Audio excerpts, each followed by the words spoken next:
Bonjour à tous. Dans cette vidéo, nous allons compléter le grand 2 petit 1 du chapitre sur les primitives. On peut déterminer une primitive d'une fonction usuelle soit par lecture inverse du tableau de dérivées qu'on connaît, soit en utilisant le tableau qui suit, dont nous allons compléter les premières lignes.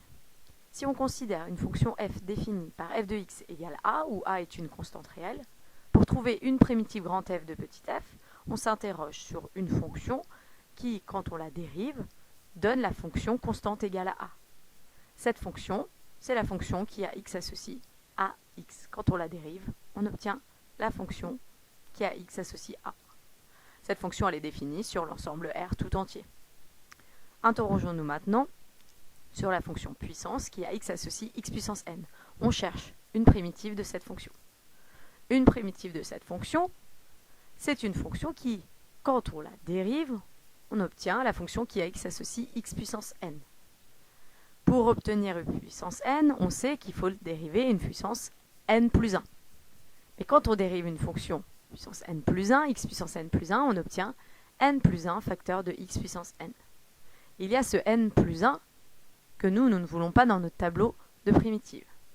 Et bien pour se débarrasser de ce n plus 1, on va multiplier par 1 sur n plus 1. Si on multiplie par 1 sur n plus 1, qui est une constante lorsqu'on dérive, on obtient 1 sur n plus 1, cette constante, multipliée par la dérivée de x puissance n plus 1, qui est n plus 1 facteur de x puissance n. Ça nous donne que si on dérive x puissance n plus 1 sur n plus 1, le 1 sur n plus 1 et le n plus 1 se simplifient pour ne laisser que x puissance n. Une primitive de x puissance n est donc la fonction qui a x associe x puissance n plus 1 sur n plus 1, que nous allons placer dans le tableau à cet endroit. Cette fonction, elle aussi, n'admet aucune valeur interdite et est donc définie sur R. On passe à l'exemple numéro 1.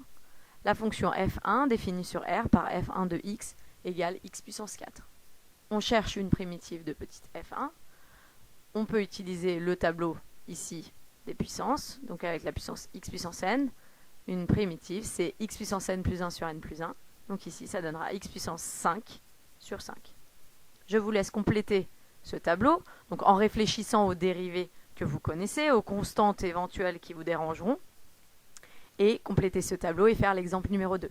Vous pouvez bien sûr, si vous avez des difficultés, vous aider de votre livre ou des ressources que vous trouverez sur Internet.